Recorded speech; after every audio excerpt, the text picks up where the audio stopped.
The capacity for thought is the foundation upon which the greatness of man is built. Blaise Pascal, 1623-62. Men dread thinking more than they fear anything else on earth, even more than bankruptcy or death. Thought is cruelly destructive and dreadful. It is ruthless toward privilege, established institutions, and cozy habits. Thought is subversive and revolutionary. Thought stares unflinchingly into the abyss of darkness without fear. The greatest, most fleeting, and most unfettered aspect of man is his capacity for thought, which is also the source of all illumination in the cosmos. Bertrand Russell, a mathematician and philosopher who was awarded the Nobel Prize, everything that has been mentioned up to this point is absolutely accurate. It just takes one thought to completely transform one's life, as happened to me when I had an epiphany. It just takes one thought to send someone to prison for the rest of their life, or it may be the impetus for a life filled with prosperity and luxury for that person. It is completely up to the person doing the thinking to decide whether their ideas are dreadful or nice and enjoyable for themselves and others around them. The concepts that individuals come up with are by far the most valuable assets in our world. The United States of America existed solely as an idea prior to the time when it was finally put into practice. Before anything existed in the real world, it simply existed as an idea in the brains of individuals. Your ideas dictate the path that your life will take, and right now, both you and I represent the sum total of the thoughts that each of us has had up to this point in our lives. That's the most we can expect from ourselves at this point. Our whole lives have been spent acting on either our own ideas or the ideas of other people, depending on the situation. To think is to have ideas, and to think is to have everything. To have ideas is to think. The way in which you typically think is the most important aspect of you. It is the factor that decides everything else in your life, including the amount of money you make, the location in which you live, the things you wear, the level of education you have, the way in which you communicate, the person you marry, and the number of children you have, with the exception of the things that occur to you as a direct consequence of the thoughts that others have had. It is probable that a man's decision to serve in the military for a period of time as part of being drafted into the service was the farthest thing from his mind when he made his decision. However, the fact that he is being drafted is the result of a notion that was arrived at by the people who are in charge of making judgments. This is the case because he is being drafted. It just takes one brilliant thought to set you on the course that leads to material abundance. When you sit and think about anything on a Sunday morning or afternoon, do you think your mind may wander in as many different directions as there are possible? The law of averages will begin to favor you as soon as you begin to generate fresh ideas. All it takes is for you to get the ball rolling. Let's say you decide to devote 1 hour of your time each day for the next half a year to producing ideas that tend to explore both your own personal potential and the aims and needs of the people you would be serving. Let's also say that you commit to doing this so that you may serve the people you will be serving. Could you come up with 5 fresh suggestions each and every day for the next 6 months? Working together, my business partner Lloyd Conant and I were able to create a product that has resulted in sales that have exceeded $25 million. This was accomplished through our collaboration. We were successful in putting everything together in a little over a month's time. What ultimately becomes a product is a notion. There are people in Japan who have a success rate of 99% when it comes to determining the gender of newborn chickens by looking at their genitalia. In spite of the fact that it seems hard to tell male young chicks from female young chicks at first appearance, they are nonetheless able to achieve this feat.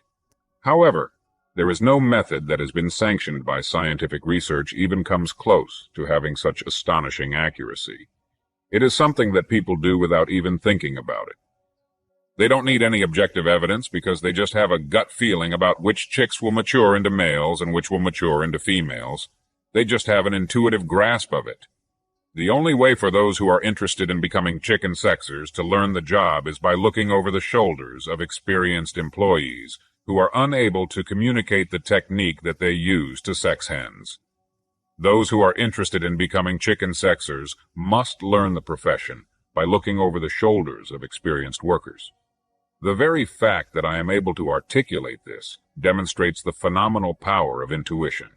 It's conceivable that the most effective method to generate really wonderful ideas is to allow our intuition and intellect to collaborate as guides in the process. This is an intriguing possibility. You should make it a habit to have a folded piece of paper and a writing instrument with you at all times over the course of the day. This should be something that you do automatically. People have a propensity for having ideas strike them at the most inconvenient times, such as while they are walking, driving, taking a shower, eating. Keep an eye out for them, particularly during breakfast and lunch, or eating a meal. When the mind is in this state, which I refer to as neutral, it affords the opportunity for ideas to come to the surface and make known. There is no guarantee that we will have our most creative moments during the think time that has been set aside for us. However, if we bury the problem that we're attempting to solve deep into our thoughts, it seems that a large section of our subconscious continues to work on the notion even when we're concentrating on something else. This is true even if we're trying to tackle a different problem. When it believes that it has discovered a solution, it waits for a period of quiet before bringing it to the surface so that it may be reviewed. This allows the solution to be properly assessed. These ideas need to be written down as soon as possible so that we can give them the consideration they deserve.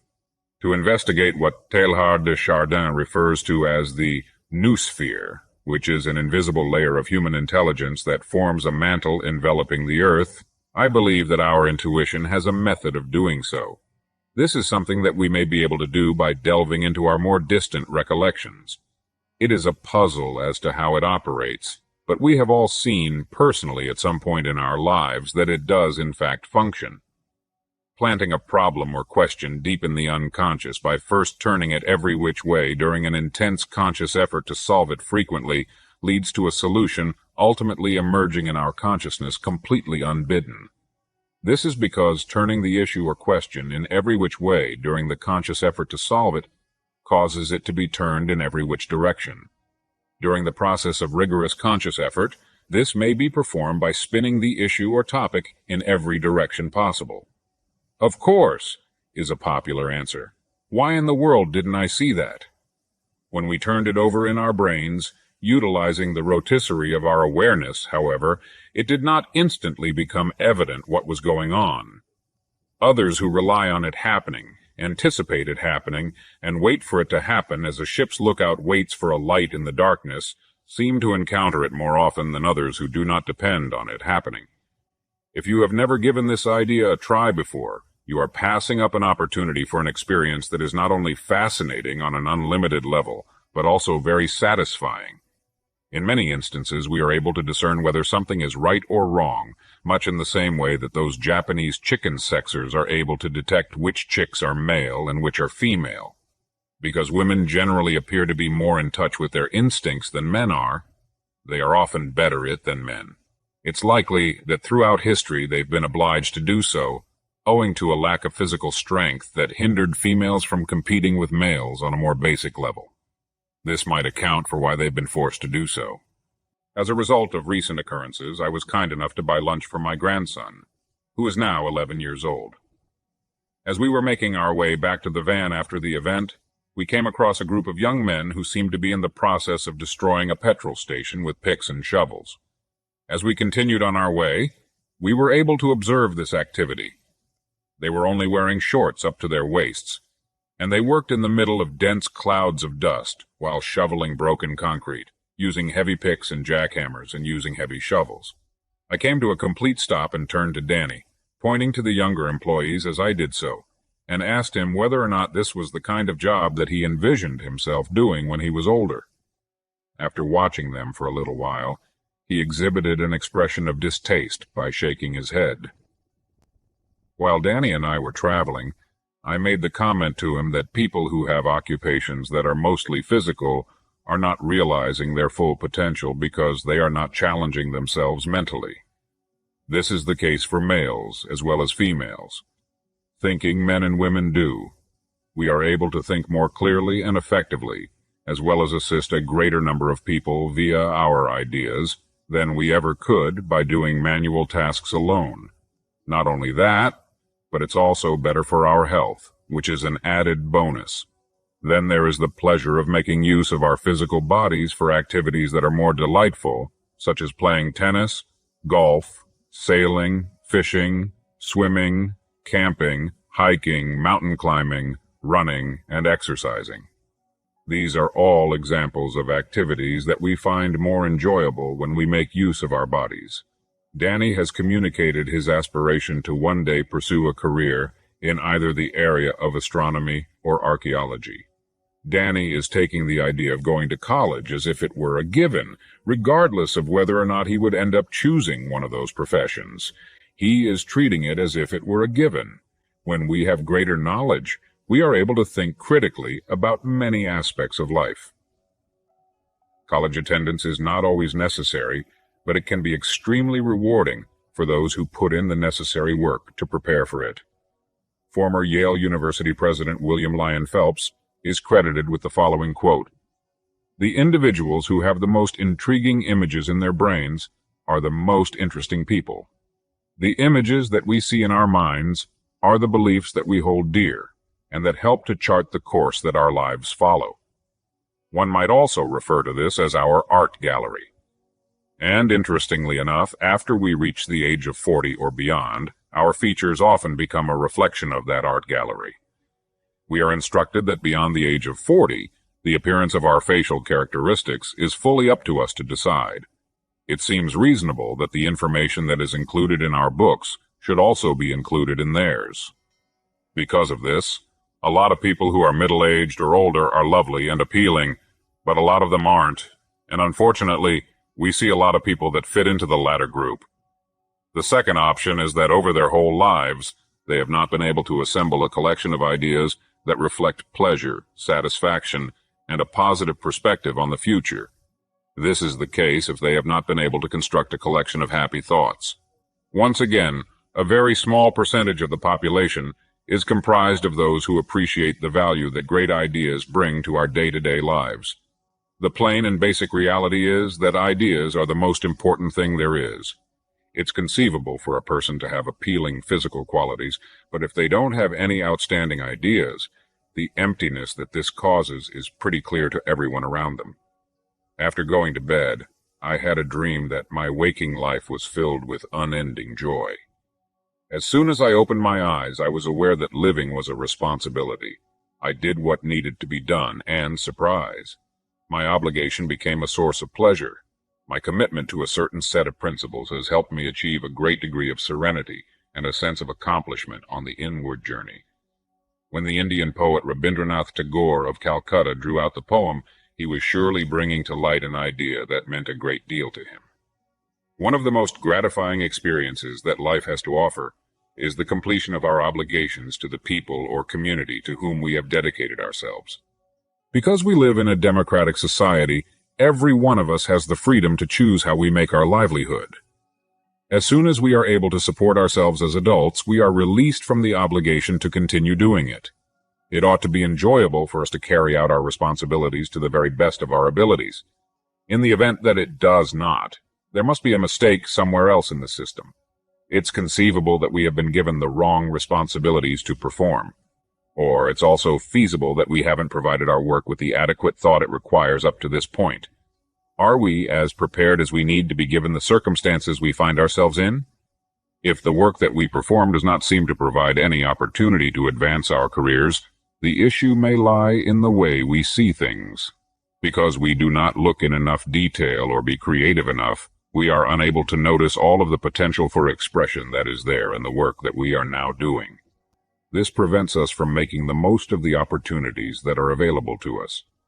Do we include the vast majority of those who seem to take it for granted that they already have enough information, or that we will be educated while we are asleep, or that the information that we now possess will be sufficient to get us through the remainder of our lives? Is it reasonable for us to anticipate receiving the best possible quality of service while having the least amount of inventory at our disposal? Receiving a diploma from high school or a degree from college is comparable, in the eyes of many individuals, to being immunized against a disease. In fact, this viewpoint on education is known as the vaccination hypothesis. and it asserts that completion of formal education takes place with the acquisition of a certificate or degree. One college president has a tale of how, on the day of the graduation ceremony, as he was making his way toward the platform, he overheard a senior saying to another senior, "Thank God it's done." The president was going toward the platform at the time. "I have made up my mind that I am never going to pick up another book for as long as I live."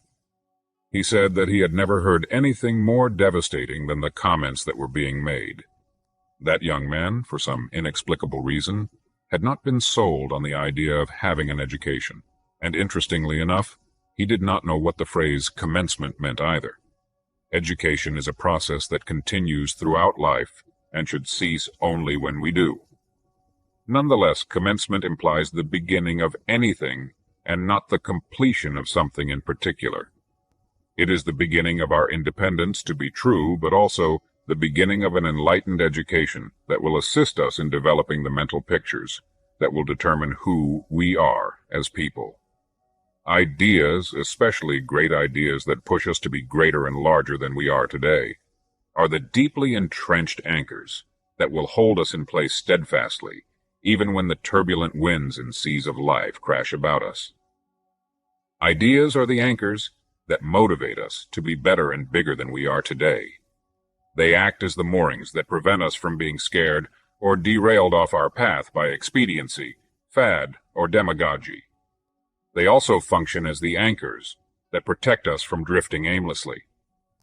Great ideas provide us with a set of sensors that can pick up on dishonesty and phoniness, exposing what is cheap and poor, as well as what is frequently referred to as the easy buck. In other words, great ideas teach us how to spot dishonesty and phoniness. It is possible for us to keep our sense of humor while reaping the benefits of the lifelong security system that is provided for us by brilliant ideas. In fact, the introduction of such ideas provides a huge boost to our sense of humor, and as a result, smiling and laughing become vital components of our days. Expanding our horizons and delving into the unknown always leads to making mistakes, and although we are not immune to doing so, we are conscious that this is a natural and unavoidable part of the process. If we want to be successful in reaching our goals, the ideas that we subscribe to should be compatible with those goals.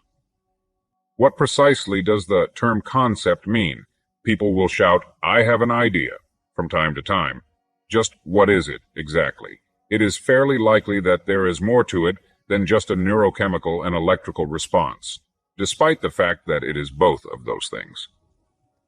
When previously obtained pieces of knowledge are integrated in such a manner as to yield an unanticipated outcome, this is the process that gives rise to an idea. You enthusiastically ask everyone else, "Shall we go to the beach?" Before choosing the known beach, we don't even give it a second of consideration before making our decision. We take one component, combine it with pre-existing transportation facilities, proper dress, and maybe even a picnic lunch, and then present the combined whole as the concept to the people who we are now with at this very time. It all happens in the blink of an eye, despite the fact that our brains are simultaneously engaged in the process of creating a wide variety of connections. The more fundamental information we have, the more potential combinations we'll be able to conceive of, and the farther we'll be able to take what Dr. Robert Schuller calls possibility thinking. Because of this, young people need to give the school courses that they state they'll never utilize as adults a second consideration before complaining about them. When it comes to the process of forming notions, we might potentially gain something from any and all information of a constructive kind. When we set a meaningful goal for ourselves, we provide our brains with a problem that needs to be addressed and a challenge that has to be fulfilled in a manner that is both rewarding and beneficial. Instantaneously, the mind begins to work, deep inside the labyrinthine interstices of its infinite potential, in order to seek the information we need in order to turn that concept into a reality. This process may take a very long time. This extraordinary talent is often put to use in order to attain straightforward objectives. For example, the idea of owning a certain automobile swiftly materializes into an actual car that we may drive and clean on lazy Sunday afternoons when the weather is pleasant. It's likely that our trip from the time we receive the idea to the moment we get in the vehicle, turn the key, and drive away is quite convoluted or even circular, bringing us first here and then there. This is something we should keep in mind as we go forward. We might have saved ourselves a lot of trouble and made the process a lot less difficult if we had just paid attention to the guidance that keeps popping into our brains. On the other hand, the majority of the time we create obstacles for ourselves by disregarding the guidance that is provided to us, only to discover at a later time that it would have been an excellent strategy to reduce the amount of work that was required of us. However, in the end, the notion, which was previously ethereal, materializes as sheet steel and glass in addition to upholstery and rubber, and it also sometimes causes soreness in the neck. Although it will take us 3 years to pay for it, we will finally be able to make the notion a part of our everyday lives. This strategy for reaching our objectives is the wellspring of everything great that enters our lives during its course. It is the driving force behind our success. Quite frequently, it entails nothing more complex than a trip to the grocery store, a phone conversation, or an instruction issued to a teenager. The actualization phase occurs after the idea phase. It is still the same process that will end in satisfaction, even if our ideas increase in degree, cost, and complexity. Alternatively, they will be frightened off by shyness, reasoning, or on occasion just plain good common sense. It is still the same process that will end in fulfillment. Sometimes when we are toying with or fiddling with a beautiful idea, our mental process is overrun by other ideas, meaning that the particular tasty idea in question will have to be postponed for a year or two, maybe 5 years, or even longer than that. This means that the idea will have to be shelved for a longer period of time. Our style of thinking informs us. Yes, it tells us that we have made the sort of quantum leap that is out of place if we are going to stick to our present objectives and ideals. If we are going to adhere to our current goals and ideas, this is problematic. If this is the case, then this is something that can be deduced from the way that we think about things. The ability to put off satisfaction for a longer period of time is generally seen as a sign of maturity. As a result of this, it is strongly suggested that the list be compiled on paper. However, this does not exclude the possibility that any of the things on the list might be subject to improvisation. It is not at all unusual for us, as we discover how fast such a system affords us fulfillment of our goals, to update our list to include levels that we may not have originally imagined were within the realm of possibility for us. This happens because we are learning how quickly such a system provides us with fulfillment of our objectives. In fact, it is not at all uncommon for us to realize how easily such a method enables us to achieve the objectives we have set for ourselves. This strategy is used on a daily basis by millions of people who do not give it a second thought and who have no knowledge whatsoever of the procedure at all. Once a system has been well understood and verified, it may be used for any and every goal-related information that is given serious attention. This opens up a lot of possibilities. All that is asked of us is to provide it to the system and let it handle it from there. In order for us to make use of the system, having an in-depth understanding of everything that goes into it is not required. When we make an attempt to examine and grasp each and every phase of the working process, we have a propensity to get in our own way, which in turn limits the potential accomplishments we are capable of achieving. It serves its purpose well. Just let things alone for the time being. Even though the process of thinking itself is within our control, the content of our thoughts determines who we are. It is hard to put a number on the degree to which people consistently underestimate their own talents, as well as their potential for accomplishment.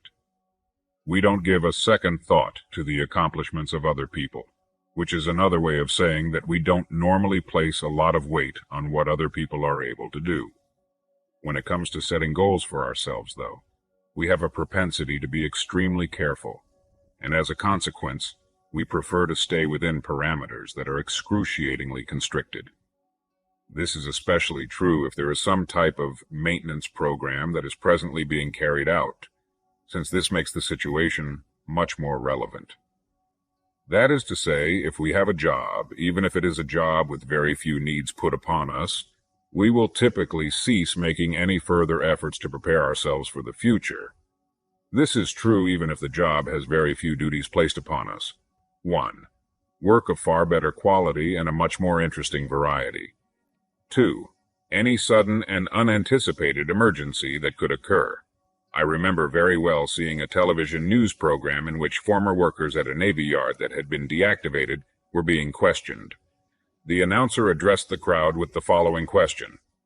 Now that the Navy yard has been decommissioned, what are you guys going to do with yourselves? The person who was standing closest to him was the one who spoke first.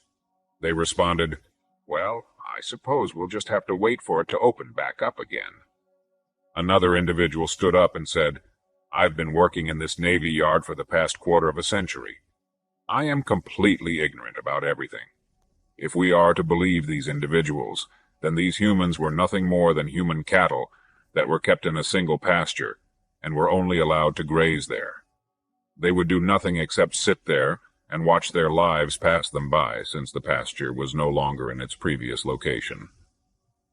Over the course of 25 years, a person may, in their spare time, acquire the knowledge necessary to do heart transplants. What did all of these people do with the 16 hours that they had each day in which they were not required to work? What about the weekends and the times when there are no classes? Take out a calculator, some paper, and some writing implements, and calculate the number of hours that the average working person is actually present at their job each year. This will take some time. After that, subtract that amount of time from the total amount of time that person spent awake. If one spent 1 hour each day learning something new or participating in activities of a constructive nature, then the loss of a job would be a minor annoyance at worst, and it may even be seen as a good turn of events. And how about setting aside some time to just think? Any person who is accountable for the care of a family should, at the very least, have Plan A in place to cope with unforeseen circumstances, and ideally they should have Plans A, B, and C. When engaged in combat, a platoon leader is required to question himself on a consistent basis. What if the enemy attacks at night? Are you approaching from the rear? During the weekend, as you are getting ready for the day? Whoever brings in the most money for the family should be the one to pose the question. What do we do if the company I work for goes out of business, or lets me go for whatever reason? Then make a rough draft of the solution on that legal pad. This is the kind of thinking that a husband and wife may undertake together as well as separately, and as a result they'll come up with a variety of various choices for how to go forward in the situation as a result of their efforts. And while we're at it, what are your thoughts on the possibility of enrolling in that educational program that is centered on your core area of interest? You should do all in your power to guarantee that the person you are today will not be the same person you are in 5 years. On the other hand, the personnel of the Navy Yard who were quizzed for that particular episode of television showed the same level of ignorance that they had shown 20 years before. When I was a young kid of 12 years old, I questioned grown-ups and discovered that the adults were not one iota smarter than they had been when they were 15 years old. This was something that I discovered through my questioning of the adults. They have completely disabled their ability to think and acquire new information.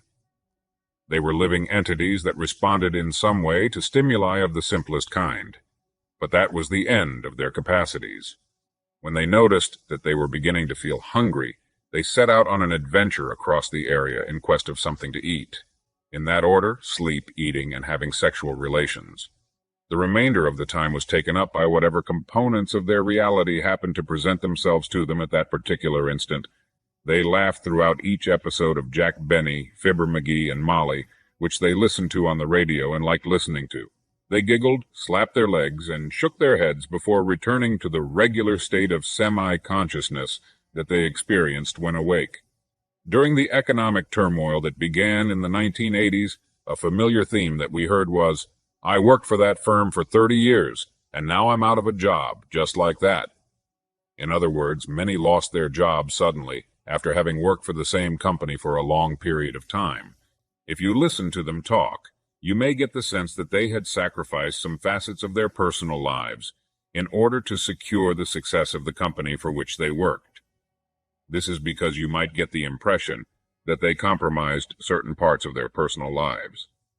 They make no mention of the fact that the company reimbursed them for the time that they spent on the task and supplied them with the resources required to become anything they may have dreamed of being in the future. Both of these benefits were provided by the company. They were neither detained against their will nor coerced into doing the duty. Hence, the arrangement was reasonable and equitable. They applied for the job, which resulted in their acceptance, and they were paid an acceptable amount for the amount of work that they completed. There was no agreement in place to provide them with employment until they reached an age or had a physical condition that prevented them from continuing to work. Why didn't they take into consideration the possibility of getting fired and make preparations to cope with an issue that was completely out of the blue? My pals John and Elsie did. After John was fired from his job, he and Elsie made the decision to sell their house in Ohio and go to Florida, where they could spend their golden years in the pleasant climate and take advantage of their retirement. If he had been laid off a number of years earlier, they may have been able to turn their part-time real estate business into their full-time career. They bought, renovated, and sold real estate as part of their business. They would be fabulously rich right now if they had done what they could have done. The trouble for John and Elsie was that, like so many of us, they made the typical error of underestimating what they could achieve working for themselves, given the amount of time that John was devoting to his job at the steel mill. The problem was that John and Elsie underestimated what they could accomplish working for themselves, given the amount of time that John was devoting to his job at the steel mill. They did not quit the job voluntarily very often due to the fact that it offered a consistent weekly income, which is something that the vast majority of people do not have. The vast majority of individuals, on the other hand, come to see their places of employment and the labor unions they belong to as parental figures, growing to depend on them for their safety and their ability to continue living, because the company is so big, with such large smokestacks, and because it employs so many people, and because it produces so much steel or anything else, it appears as though it will be there forever, and all they need to do to keep their job is show up to work, do whatever is required to keep it, and then go home. They don't have to stress about how they're going to fill the rest of their lives with all those uncountable hours, year after year, decade after decade. They can just let it pass with as little routine as possible. Why does no one care to engage these folks in a conversation on the subject of change? How is it that some people are able to isolate themselves from the knowledge that is pertinent to their situation? It would seem that they have totally wrapped themselves in ignorance, which is then wrapped in shibboleths and myths. I know. I was a part of their community at the time. My eyes would be irreparably damaged if I continued to read that way, as my father often cautioned me to refrain from doing so. Reading doesn't hurt. It will be beneficial to the eyes in general, but the gray matter that is placed just behind them will benefit from it much more. But all of this is changing in a manner that is gradual but consistent. As time goes on, more and more people are joining the group that thinks, and this trend is expected to continue. In this world, thoughts and concepts are more important than anything else, and each one of us has a very unique ability for the processing of thoughts. The enormous brain that is characteristic of Homo sapiens, the only member of the genus Homo to have survived to the present day, is something that is present from birth and is considered to be standard equipment. As soon as a baby is born, we find ourselves in possession of a gorgeous living creature whose destiny is shrouded in a great deal of mystery for us. What mind-blowing ideas are going to spring out of that creature's head? And with such tools, what kind of life might this young person fashion for themselves? According to Peter Drucker, public education is an institution that was built for the maintenance of adolescence. It was immediately obvious to me that Drucker was educated in the subject area that he was addressing, as I was having a conversation with 3 high school kids one morning while we were eating breakfast. Obviously, having a conversation with 3 17-year-old girls for a quarter of an hour does not qualify as an in-depth study. On the other hand, the people with whom I interact on a daily basis in my capacity as a sales clerk in shops and as a customer service representative on the telephone appear to provide very little in the way of encouragement. It is said that just 10% of all fishermen catch 80% of all the fish captured. Yet the average person who likes fishing is not an exceptionally skilled fisherman. The typical guy who goes fishing just because he loves it is not a very skilled angler. The average bowler is not very skilled at bowling, just as the average golfer is not particularly skilled at golf, and so on and so forth. Someone once remarked that the majority of us only do as much as we need to in order to get by without receiving an excessive amount of responsibility for our actions. This is a statement that has been made in the past. The expression, "that's good enough," is one that is used rather often. Yet the normal understanding of this phrase is, it's actually not very good at all. It is possible that this is the narrative of the lives of a great number of people in the world's wealthiest nation, which also provides its residents with the greatest number of choices possible. It is sad that thinking was never required coursework at any of the public schools that I have been a part of throughout my education. Not remembering, which is what the vast bulk of the work that kids do in school is about, but rather thinking one, thinking a two, thinking a three, thinking I4, and so on, all the way up into the more advanced levels of university study and beyond. Unfortunately, it is not something that is taught in our school system, even though it is the highest conceivable function that a human being is capable of fulfilling. The act of considering is one that is performed without much thought. Every working person should be given a tape cassette program and printed material entitled "Your Life and Your Work" after successfully completing a training program offered by their firm. The program should be on a cassette, and the content should be printed. The bulk of the material that we are going over here would be included in it, as well as other subjects such as basic aptitude tests, recommended savings plans, and emergency planning that are intended to aid the person in discovering the main area in which they have natural ability. This would be the case since it would be included in it. It is expected that the person will find all of this interesting. It provides us with choices, options, and even more possibilities, which is precisely what we need in order to construct the sorts of plans that would maximize, at least to some degree, who we are and what we are capable of achieving.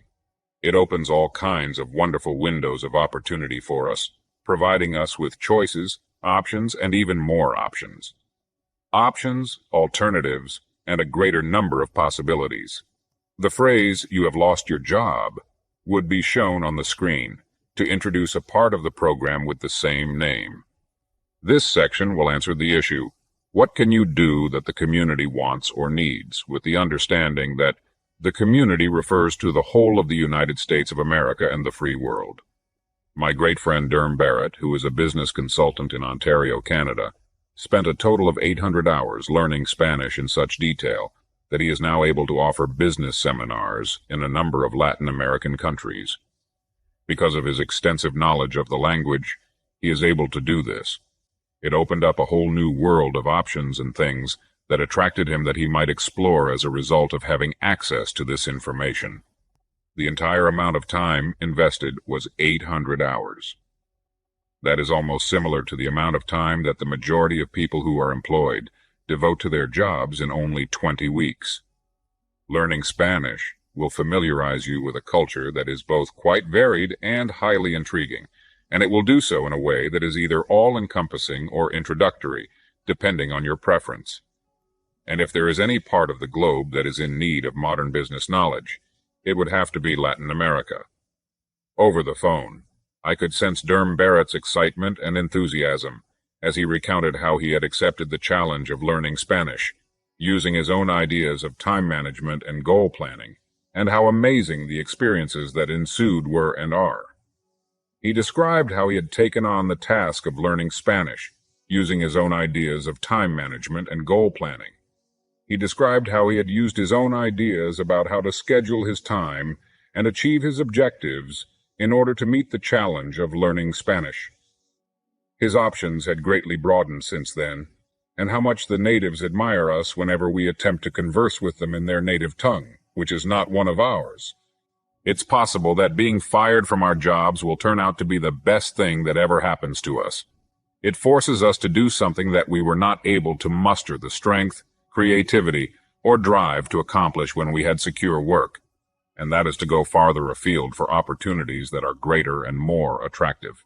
This is a result of the fact that the job market has become more competitive. After the initial disbelief and a period of mourning, we often discover that we are now in a position of work that is far more to our liking, with many more opportunities for advancement than we were ever given by our old company. After we have recovered from the first shock and despair, we often discover that our new line of employment is much more to our liking. Surveys of men and women who have attained remarkable success have shown that the job they left behind was strongly associated with their later accomplishments. This was the case both before and after they achieved success. It made no difference whether they had voluntarily quit the job or been fired from it. Either way, they were no longer employed there. Before joining our firm, every member of our management team cut their teeth in a variety of other fields, first in their own professions. That joy suffuses their hearts completely. The fact that they are now working and earning a higher income provides evidence in support of my theory. They are now enjoying work that is far more stimulating for them, and as a direct consequence, they are making more money than they ever had before in their lives. In the realm of business, the concept that we should focus our mental energy not only on things that are functioning poorly or might require some kind of adjustment, but also on things that are operating at their optimal level and generating the greatest amount of money is a good one, and it is supported by an enticing line of thought. This is because the idea that we should focus our mental energy on things that are operating at their optimal level and generating the greatest amount of money generates the greatest amount of money. If we apply what we know about business to our thinking, there is the greatest potential for profit. To put it another way, you should not wait until the very last second to think about something that is significant. Instead, while it is still operating at its optimal level, you should seek ways to improve and modernize it while it is still in operation. And this method of thinking is the one that is most beneficial to us in the long run. After you have already been let go from your present job, it is too soon to start thinking about potential new employment opportunities. Think about them when life is going well for you, when you are not experiencing any type of stress, and when you are not going through a period in which you are experiencing a decline in your sense of self-worth. Now, pull out your reliable yellow legal pad, and at the top of one of the pages write, "I need better, more interesting, and more gratifying employment." When put in such a position, the first question that comes to mind is probably, can I find it at the company where I am currently employed? What can I do for the company that I work for now that will make a contribution to the business that is more significant than the job that I am doing right now? What am I able to accomplish that will make a contribution that is more significant than the job that I am doing right now? Another question that may be posed is, given the choice between this occupation and any other occupation in the world, which one would I like to perform for a living? And at this point, we may start creating a list of probable replies, which we will later rate and order according to the relative relevance of each of the responses that we have gathered. After each proposal, we need to ask ourselves, am I now ready to undertake such work? And what actions should I take to guarantee that I am adequately prepared for such work? You may also ask yourself, what is it that I am capable of achieving that will be of the most assistance to the people of this town, this state, this nation, or perhaps the whole world? Following this, there will be yet another list of the correct answers. The more we tinker with ideas like this, the more we'll be able to conceive of them. Each fresh concept gives birth to further ones, just as a fish lays eggs, and this process continues indefinitely. In addition, each of the eggs lays the groundwork for the development of more ideas. Now we're getting somewhere. Now that we are making use of the equipment that we were supposed to utilize, we are also making use of the object that we hold in the highest regard. Remember to constantly jot everything down, and never think this way without a pen and paper, preferably a yellow pad. Always jot down anything you think. If it is at all possible for you to do so, continue writing page after page for as long as the ideas continue to come to you. When one looks into how they think, some individuals may discover that their thoughts come to them very slowly and painfully. This is something that may be discovered when one explores how they think. However, if you keep pushing yourself and reminding yourself that thinking is a painful process, you will find that the ideas flow to you more quickly and increase in quality. This may be accomplished by continuing to push yourself and by reminding yourself that thinking is a rigorous process.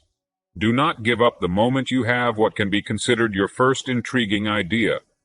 Continue your quest for new and improved ideas after writing them down, underlining them, drawing a star next to them or a circle around them, and so on. You'll find that fresh ideas continue to come to you even after you've done all of these things. I find that getting up early in the morning is the ideal time for me to get things done, so I recommend that you do the same. Work on this in your spare time for many days and weeks until you have at least Plan A worked out. If it doesn't work, go on to Plan B. Have a conversation about the problems at hand with either your wife or your husband in order to get their perspective on the situation. Because of the new chances that have been available to you, you will quickly realize that you are grinning widely and are as content as a young kid. If you are not accustomed to writing, which is sadly the situation for millions of other Americans, please start getting in the habit of writing as soon as possible using your legal pad. If you are not used to writing, which is unfortunately the case for lots of other Americans, you should not for 1 second kid yourself into believing that you will be able to recollect all of the concepts that float to the top of your head. Rather, you should scribble them down on some paper as soon as they come to you. If you want to improve your writing talents, there is a terrific way that is open to you, and it is as follows. Simply pick up any respectable book, read it, and then paraphrase what it says. While you are writing the text, be sure that you are copying all of the punctuation marks and paying attention to the beginning of each new paragraph as you go from page to page and word to word. When you read aloud while you're working on your writing, you will find that your speaking skills develop at the same time that your writing becomes easier to understand and more natural. Keep a dictionary accessible at all times, and make it a practice to look up the meaning of any terms you come across that you are unfamiliar with. You may soon reach a place where writing is simple, fun, and undemanding for you if you commit 30 minutes of your time every day to working on this skill. As time goes on, you'll notice that your writing has improved and gotten easier to read. Make sure that each and every word that you write can be read without any trouble at all.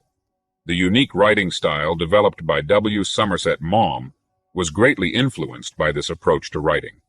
It was during the summer vacation of a child who was 10 years old that I suggested to the mother of that kid that she supervise her son's reading and writing for 1 hour a day over the summer. I wanted to make sure that her son was developing his literacy skills. I made the observation that when he went back to school in the fall, he would have a substantial edge over the other pupils in his class since he had been away for the summer. She gave me a look that indicated she was wondering how she would react if I suggested that her child learn Chinese. I took this to mean that she was thinking about how she would respond. It was obvious that she would not take my recommendations into account, and it was also obvious that her son's reading and writing skills would not improve as a result of her actions. The freedom to act on our own accord is one benefit that might come from ideas. Ideas have the power to liberate us from our chains. You will come to realize that there are other opportunities open to you, as well as additional places to which you may go. Good ideas consist of things that are magnificent, delectable, and entrancing in equal measure. They give an explanation for why some people are able to create considerably greater pay after retirement than they did while doing the vocations that they clung to with such tenacity while they were earning a living. In other words, they explain why some people are able to generate much higher wages after retirement throughout the course of this time span, which ranges from 35 to 40 years, since a pension offers a saving base below which they know their income cannot fall. They realize that they now have the courage to pursue the aims and ideas that they lacked the guts to pursue while they were working. This is because they know that their income cannot go below the level that the pension provides. Because of this, they are able to have the assurance that their revenue will never drop below this level. That shouldn't be an issue at all. Regarding the time limit within which we should carry out our tasks, there is nothing that can be considered fixed in stone. For me, it doesn't matter what hour it is. On the other hand, it is very uncommon for people in this predicament to make statements such as, "I should have done this 30 years ago. My God, just try to picture the state of my life right now if I hadn't done that, and to think of all the fun moments we might have had together." The unpleasant truth is that as long as we are still alive, we will never arrive at a point where we are completely secure. It is never possible to achieve safety in the midst of one's existence. One can only do so at either the beginning or the end of their journey through this world. If we want to have a sense of safety throughout our whole lives, we are going to have to make peace with the idea of basing that safety on something that cannot be guaranteed.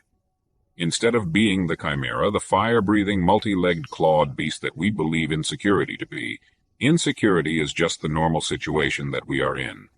There is a possibility that independence is associated with uncertainty. It gives us the options we need in order to create a life that is fascinating and challenging for us, and it does this by providing us with a variety of options. Because it forces us to depend only on ourselves, fear motivates us to improve ourselves and become better versions of ourselves. Putting away the equivalent of either 6 months or a year's worth of pay in a savings account is not a bad idea in any way. This also gives us the ability to live our lives freely and independently. It gives us some time so that we may think about our alternative choices.